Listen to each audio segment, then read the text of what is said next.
वंदे मातरम प्यारे साथियों, नमस्कार। आप सभी का बहुत बहुत स्वागत है। आप लोगों ने उत्तर प्रदेश पुलिस कांस्टेबल का एग्जाम दिया है।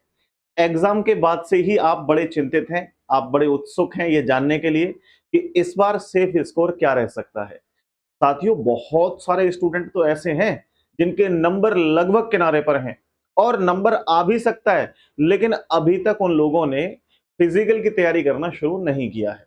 हालांकि जिनके नंबर बहुत अच्छे हैं वो तैयारी में लगे हुए हैं, जिनके नंबर बहुत कम है वो तो तैयारी करके करेंगे ही क्या।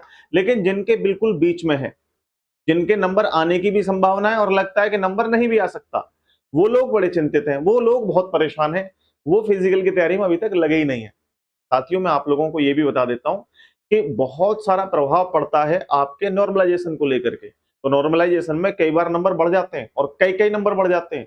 तो आपको अगर लग भी रहा है ना यार आएगा नहीं आएगा, और अगर आप किनारे पर हैं, तो तैयारी को आज से अभी से शुरू कर दो। लेकिन इस वीडियो को जरूर देख लो पूरा, क्योंकि इसमें मैं आप लोगों को ये बताऊंगा कि फाइनल कट ऑफ क्या रहेगी और फिजिकल के लिए जो आपके डीबीपीएसटी के लिए क्या कट ऑफ आपकी रहनी चाहिए, सारा कुछ आप लोगों को मैं बताऊंगा इस वीडियो में। तो पूरा सिलसिलेवार तरीके से इस वीडियो को देखिए, कहीं से भी स्किप मत करना, क्योंकि मैं पूरा रिसर्च करके ये डेटा आपके सामने लेकर के आया हूं। बहुत सारे टीचर्स की भी वीडियो देखी है, बहुत सारे स्टूडेंट से भी मैंने डेटा कलेक्ट किया है। यानी मैंने खुद जब स्टूडेंट आंसर की मैच कर रहे थे, तो हमारी जो लाइब्रेरी है उसमें कम से कम 15 से 20 लड़के पेपर दे करके आए थे। सबका हमने चेक किया, तो कितना स्कोर उन स्टूडेंट का बैठ रहा था, सारा कुछ इस वीडियो में हम लोग जानेंगे।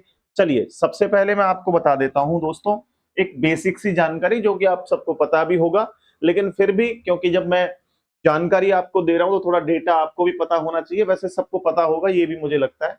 देखिए, आप लोगों के उत्तर प्रदेश पुलिस कांस्टेबल की वैकेंसीज को लेकर के ये 2025 में जो वैकेंसी आई थी, ये 32,679 पोस्ट थी। इनके लिए आपने पेपर दिया था।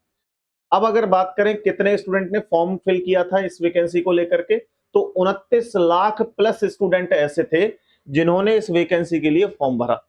तो भाई साहब, आप खुद देखिए कि मरमार तो बहुत तगड़ी है। यानी कंपटीशन तो एकदम तगड़ा है। कहां वैकेंसीज 32,000 प्लस, कहां फॉर्म अप्लाई 29 लाख। तो बहुत बड़ी संख्या थी फॉर्म भरने की। लेकिन दोस्तों, इनमें से बहुत सारे स्टूडेंट ऐसे होते हैं जिन्हें केवल फॉर्म भरने का शौक होता है, केवल उन्हें सरकार को अमीर बनाना है और ज्यादा। लेकिन पेपर जो दिया वो 22 लाख बच्चों ने दिया। देखिए, ये भी बहुत बड़ा डेटा है। 22 लाख बच्चों ने जो पेपर दिया है, ये बहुत बड़ा डेटा है साथियों। तो 22 लाख में से भी आप सोच के देखिए कि अब फिजिकल के लिए कितने बुलाए जाएंगे, क्योंकि बाकी तो सब फेल ही करने।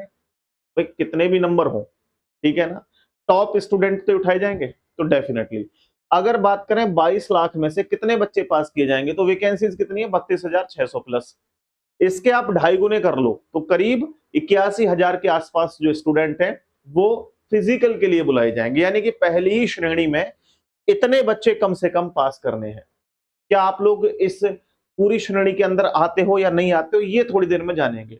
और यहां जाने के लिए आपका स्कोर कितना होना चाहिए, ये भी इस वीडियो में जानेंगे। तो देखिए, एक बहुत सिंपल सी बात आप लोग जानते हो कि जब आप लोगों की इससे पहले एक वैकेंसी आई थी, जो टोटल पोस्ट 60,244 थी, उन वैकेंसीज के अंदर नेगेटिव मार्किंग थी। जब पेपर हुआ था तो नेगेटिव मार्किंग थी, लेकिन इस बार नेगेटिव मार्किंग नहीं है।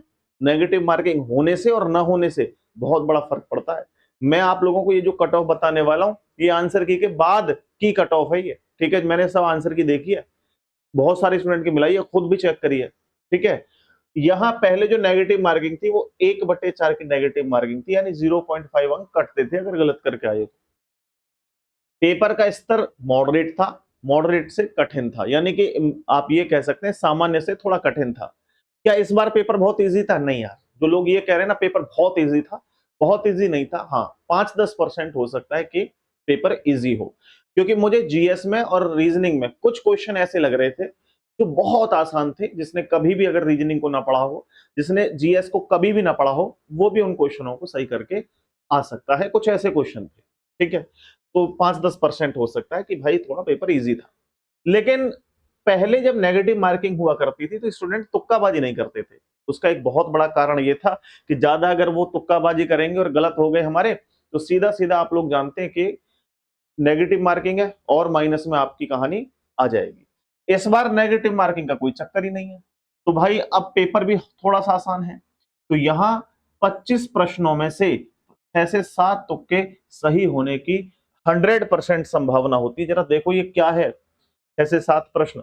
देखिए जब आप लोगों की समझना, यहाँ पे 150 क्वेश्चन आपके पेपर में आते हैं, लेकिन जब नेगेटिव मार्किंग होती है तो आदमी कोई भी स्टूडेंट हो, कोई भी स्टूडेंट हो, वो कितने अटेम्प्ट करता है? मोस्टली वो 120 क्वेश्चन अटेम्प्ट करेगा या 125, इससे ज्यादा तो कोई करेगा नहीं। कोई बहुत ज्यादा पढ़ने वाला होगा वो ऊपर जाएगा, अन्यथा एवरेज स्टूडेंट तो 120 या 110 इतने ही क्वेश्चन अटेम्प्ट करते हैं। बट यहां जब नेगेटिव मार्किंग नहीं है तो कोई कितना भी पढ़ा लिखा हो, चाहे किसी ने पूरे साल तैयारी करी हो, चाहे 1 महीने तैयारी करी हो, किसी ने क्वेश्चन 150 ही करके आएगा, क्वेश्चन 150 ही करके आएगा। अब सोच के देखिए 150 में जो 30 नंबर एक्स्ट्रा है, यानी यहाँ 120 उसने अटेम्प्ट किए, वहां 130, सॉरी 150, तो 30 क्वेश्चन ज्यादा थे ना। अब 25-30 क्वेश्चंस में से आप सोच के देखो कि यहाँ कितने जो हैं वो एक्स्ट्रा हो जाते हैं क्वेश्चन। तो अगर 20 में से भी मोटा मोटी आप मान के चलो कि मेरे भाई 2 4 5 सही होने की संभावना तो होती है, ठीक है, तो ये आपको ध्यान में रखनी है। तो इससे कहीं ना कहीं कट ऑफ का स्तर जो है वो बढ़ जाता है। अब दूसरी बात, पेपर को लेकर के मैं आपको बता दूं कि पेपर जो है कौन सा शिफ्ट में, कौन सी टाइमिंग का जो पेपर था वो इजी था, कौन सा टफ था। तो आपका टोटल 3 दिन पेपर चला, 3 दिन में प्रत्येक दिन 2 शिफ्ट थी, तो 3 दिन में 6 शिफ्ट में पेपर चला। तो 6 शिफ्ट में कौन सी शिफ्ट इजी थी, कौन सी टफ थी, जरा इसको समझ लो आप लोग। तो देखिए यहां पर अगर बात करें कौन सी शिफ्ट थी सबसे कठिन, तो यहां आप लोग देख सकते हो मेरे प्यारे दोस्तों कि आपके 8 जून का जो फर्स्ट शिफ्ट का पेपर हुआ था, एवरेज स्टूडेंट के 117 मार्क्स थे, ठीक है जी, मतलब 117 क्वेश्चन सही करके आए थे, 234 अंक, क्योंकि एक अंक 2 नंबर का है, यानी एक क्वेश्चन 2 नंबर का है, 2 अंक का है एक प्रश्न, ठीक है। और 9 जून की बात करूं तो 117.44 नंबर आप लोगों के मतलब क्वेश्चन सही थे, और 8 जून में 120.55 क्वेश्चन जो है वो सही करके आए। 9 जून की फर्स्ट शिफ्ट में 120.3 प्रश्न सही करके आए। इसके बाद 10 जून की बात करें तो औसतन 120 क्वेश्चन सही थे। 10 जून की अगर बात करें सेकंड शिफ्ट की तो 120.36 सही थे।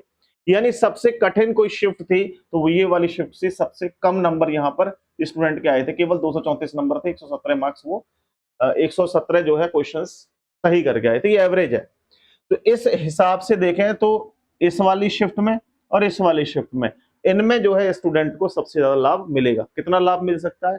तो 4-5 नंबर का मैक्सिमम हो सकता है, 4-5 नंबर का, 4-5 क्वेश्चन का, 4-5 क्वेश्चन का जो है लाभ हो सकता है, यानी कि 5 क्वेश्चन का हो गया तो 10 नंबर आपके पक्के नॉर्मलाइजेशन में बढ़ने की संभावना है, ठीक है जी। तो यहां देखो यूपी पुलिस कांस्टेबल में ओवरऑल अगर बात करें नॉर्मलाइजेशन की तो यूपीएसआई की तरह नहीं होगा, वहां तो 28 से 30 अंकों तक दिया गया था, लेकिन यहाँ ऐसा नहीं है।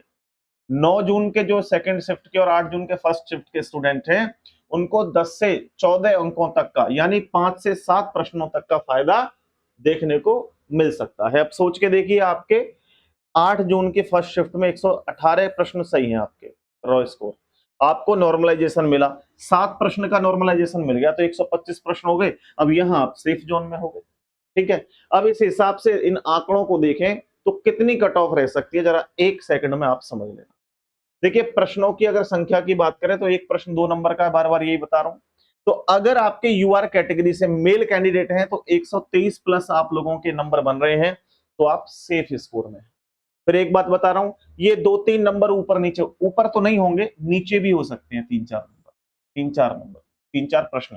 तो अगर आपके 120 तक, 119 तक भी जर्नल कैटेगरी में बन रहे हैं तो संभावना है आप अपनी तैयारी को बनाए रखो, फिजिकल की तैयारी को करते रहो। और अगर ओबीसी से हो 120 प्लस, अब आपके जो है प्रश्न सही हैं तो आप अपनी तैयारी लगे रहो भाई अपने फिजिकल के लिए। ईडब्ल्यूएस में 118 प्लस है तो लगे रहो, एससी में 104 प्लस है, लगे रहो भाई।